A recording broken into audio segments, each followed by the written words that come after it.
Est-ce que tu t'es déjà retrouvé chez ton médecin à lui décrire une fatigue qui ne part pas, un ventre qui gonfle sans raison, des douleurs diffuses et à repartir avec une prise de sang normale?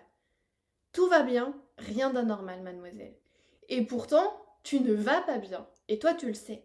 Ce décalage entre ce que les analyses montrent et ce que toi tu ressens, il y a souvent une explication derrière que la médecine conventionnelle ne cherche pas encore vraiment à comprendre et à expliquer aux personnes. Cette explication, c'est l'inflammation chronique. Et dans cette vidéo, je vais t'expliquer ce que c'est vraiment, pourquoi ça bloque tout dans ton corps et ce que tu peux faire pour en sortir durablement sans que personne jusqu'à aujourd'hui ne te l'ait expliqué clairement.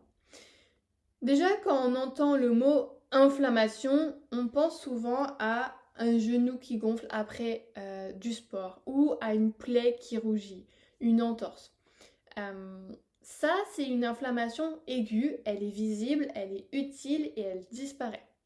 L'inflammation chronique, elle est totalement différente, c'est-à-dire qu'elle est silencieuse, elle est profonde et elle peut durer des années sans jamais vraiment apparaître dans une prise de sang qui est standard. Pourquoi? Parce que les marqueurs classiques, le CRP, NFS, ne captent l'inflammation que quand elle est très intense. Et l'inflammation chronique de bas bruit, elle passe sous les radars. Imagine, t'es en voiture, t'as un radar, t'es à 100 au lieu de 90, tu vas te faire flasher. Mais par contre, t'es à 90, tu vas pas te faire flasher. Tu vois? Et c'est pour ça que des millions de femmes aujourd'hui se retrouvent avec des symptômes réels invalidants et des résultats normaux.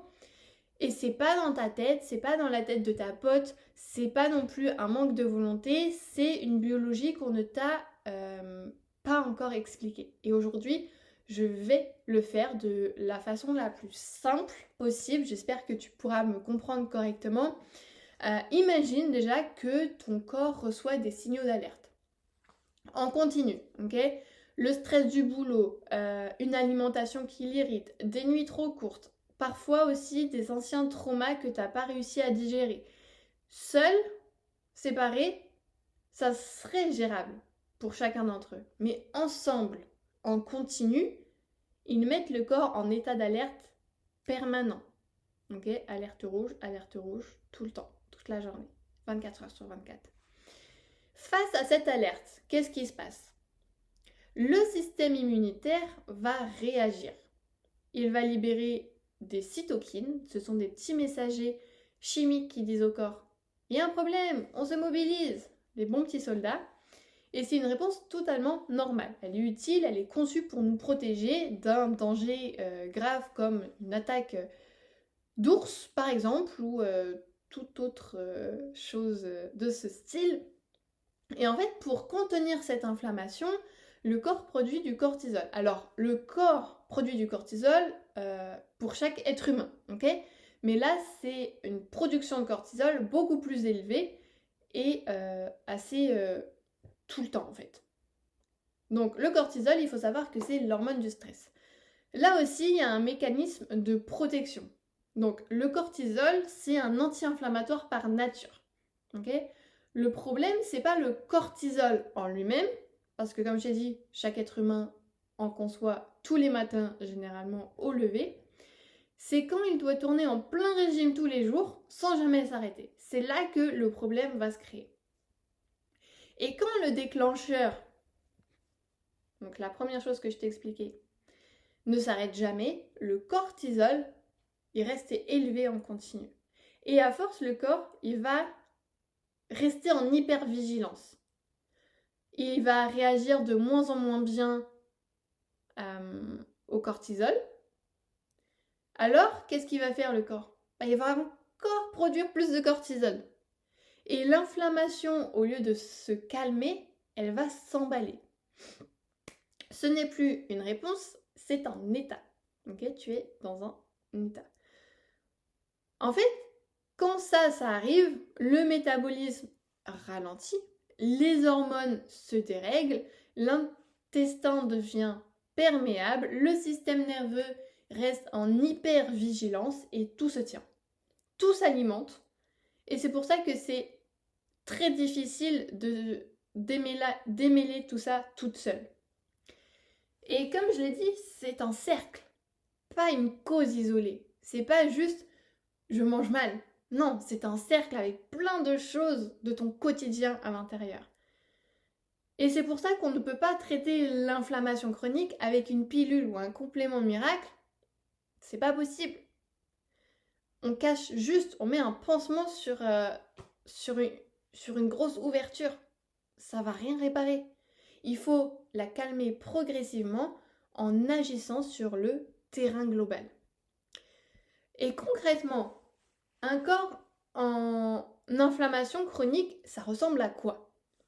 Déjà, je vais te donner quelques exemples. Alors, je ne vais pas te donner la liste complète parce qu'il y en a beaucoup trop, mais c'est te lever fatigué, même lorsque tu dors 8 heures. C'est un ventre gonflé, peu importe à quel moment de la journée, mais dès le matin encore plus, parfois même avant de manger. Ce sont aussi des règles douloureuses, irrégulières, un syndrome prémenstruel, donc SPM, qui te détruit chaque mois, que ce soit des kystes ovariens, que ce soit des SOPK, que ce soit de l'endométriose, tout ça en fait partie. C'est aussi une prise de poids que tu n'expliques pas et qui résiste à tout ce que tu as essayé jusqu'à maintenant en termes de régime. Alors déjà, je suis contre les régimes, ça ne sert à rien à part juste de détruire ta santé encore plus que tu ne l'étais avant. Ce sont aussi des douleurs diffuses sur articulations musculaires sans traumatisme préalable, identifiable.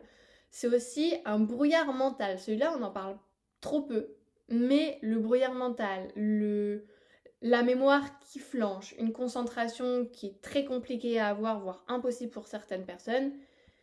Et la réponse qu'on te donne le plus souvent pour tout ça, non mais c'est le stress, repose-toi et tout ira mieux. Ou pire, rien du tout. Alors je sais pas quelle réponse est la meilleure, mais quand on te dit rien du tout parce que les examens ne montrent rien, c'est pas une absence de problème, c'est une absence de regard sur le bon problème. Okay, et ça arrive beaucoup trop souvent médicalement. Alors, tu dois te demander, ok, j'ai tout ça, mais comment je fais pour en sortir? Et est-ce qu'on peut en sortir? Déjà, la bonne réponse, c'est oui, tu peux en sortir, mais pas comme on l'entend souvent. Pas avec un protocole de 21 jours, pas avec un seul aliment anti-inflammatoire, pas en supprimant le gluten, le sucre du jour au lendemain. Non, pas du tout. Et j'imagine que tu as déjà essayé ça d'ailleurs. On s'en sort en travaillant le terrain, c'est-à-dire en remontant à la source des signaux qui maintiennent ton corps dans cette alerte. Et ça passe par 3 axes. Le premier axe, ça va être le système nerveux. Tant que lui, il est en hypervigilance, il va continuer à alimenter l'inflammation. Et avant de changer l'alimentation, avant de faire du sport, et le corps a besoin de signaux de sécurité. Le deuxième axe, ça va être le microbiote et l'intestin. Dis-toi que 70% du système immunitaire de toi vit dans le tube digestif. Donc, un intestin perméable est l'un des plus grands amplificateurs d'inflammation chronique et l'un des plus méconnus. Le troisième, c'est l'équilibre hormonal. Alors, cortisol, œstrogène, progestérone, insuline, ils se parlent en permanence. Et l'inflammation perturbe leur dialogue. C'est comme si toi tu parlais avec un Allemand ou une autre langue que tu ne connais absolument pas, je sais pas moi, un Brésilien. Si tu as Google Traduction, tu vas pouvoir dialoguer avec eux. Mais sans Google Traduction, le dialogue ne passe pas. Et là, en travaillant sur le terrain, le dialogue se rétablit progressivement. Ce n'est pas rapide, okay, je tiens à le dire, mais c'est durable. Et surtout, c'est compréhensible. Tu n'as pas besoin d'un diplôme de médecine pour comprendre ton propre corps. Tu as besoin qu'on te l'explique honnêtement et c'est ce que j'essaye de faire ici sur cette chaîne YouTube. Donc si tu veux aller plus loin, j'ai mis une vidéo sur le mode survie. Ok, c'était la vidéo de dimanche dernier parce que les deux sont liés. Et l'inflammation chronique, c'est souvent le symptôme visible d'un système nerveux qui n'a jamais trouvé la sortie du mode survie. Donc abonne-toi si tu veux que je continue à démêler ces sujets sans jargon, entre guillemets, sans vente de rêve et sans te dire que c'est une question de volonté seulement. Et si tu vis avec ces symptômes depuis un certain temps ou même c'est tout nouveau pour toi, dis-moi en commentaire lequel de tout ça te touche le plus. C'est pas pour moi, c'est juste pour que tu saches que t'es pas la seule à vivre. Ok? Donc je te souhaite de passer un bon dimanche et on se retrouve la semaine prochaine. Ciao!